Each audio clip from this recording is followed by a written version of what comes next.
Good morning. So I'm gonna cut right to the chase. This morning I finally did what I probably should have did for a long time. So I disciplined my second cousin concerning his mom, my first cousin.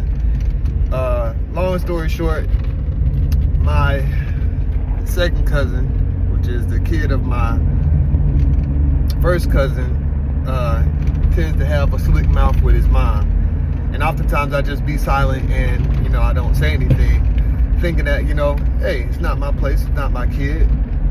But the point of what I want to get at is that even though he might not be my kid, he is my cousin, he is family.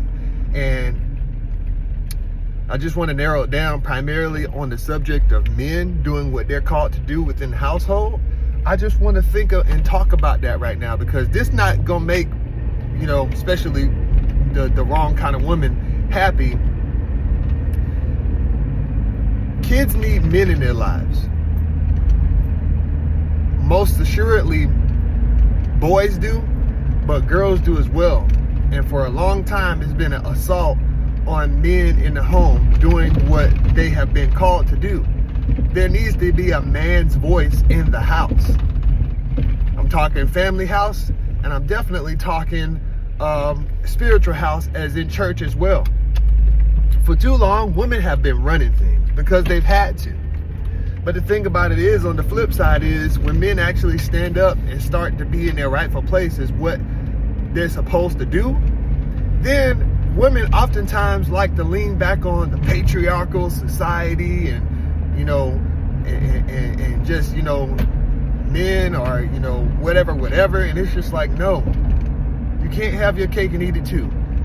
If you're going to respect men in their rightful place of authority, then you got to do what the Bible says in 1 Corinthians chapter 2, when Paul talks to Peter and he talked to him about suffering out of women to teach and all this other stuff. It wasn't about a gender role as far as what women can or can't do. At the end of the day, it was about respecting authorities. The directive that was given to women about learning in silence, on the spiritual conversation of it all, applies to men too. If you are under authority, no matter what sexual orientation you are, you have got to respect authority.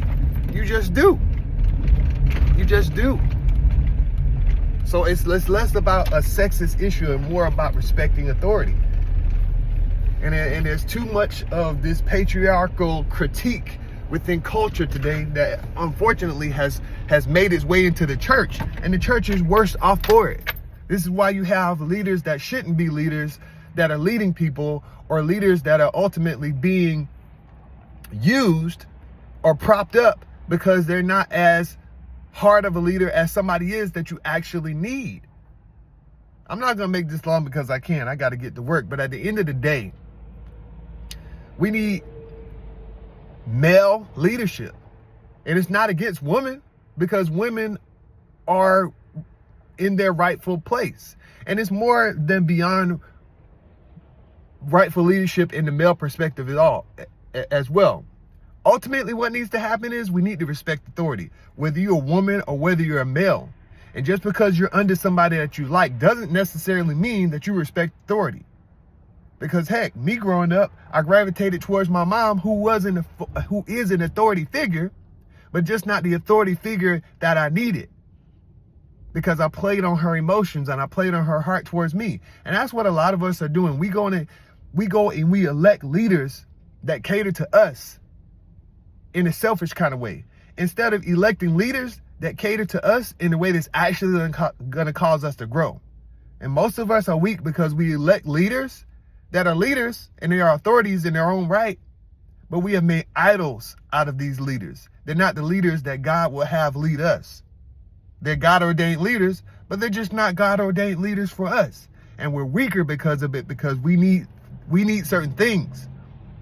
Growing up, I needed a harder leadership style in my dad, but I chose to follow and subvert authority and go to my mom always and defer to my mom.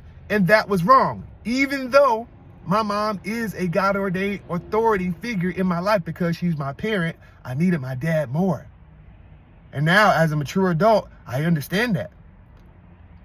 And I'm just trying to put y'all on game that you can have a God-ordained leader in your life that's not God-ordained for you. And this is an encouragement for men all around to use your voice in your home, in your church, in whatever. It might be a fight because the powers that be that have been for a long time don't want you to speak. They want you to be a dog. They want you to not be worthy. They want to see you fail. And they're not going to show it on the face. They're going to act respectable and all that other stuff. But at the end of the day, they want you to fail because they want the easy way out. They want to be enabled. They want to encourage people. They want to encourage people in a way to where it props them up as a leader, but not as the rightful one. They want to subvert like Rachel did, or Rebecca, with Jacob. She used Jacob because of the word that she heard about her son, but she ultimately subverted order and authority. And she helped Jacob supplant Esau.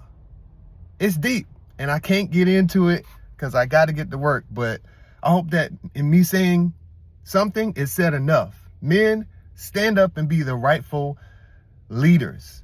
And there's going to be a fight with that because, unfortunately, and this is just, I'm going to paint with a broad stroke. Women have led for so long. Women have been single mothers and single pastors and all of this other stuff for so long that when it actually comes to a man stepping up in his rightful place and getting what actually belongs to him, there's a fight there. And it's not an apparent fight. It's not going to be a fight where it's like mean face. No, it's going to be a subversive fight. It's going to be a subtle subversive fight because that's how the enemy likes to move. And we know that the enemy likes to move like that because he came to who first? The woman, to supplant the man. All right.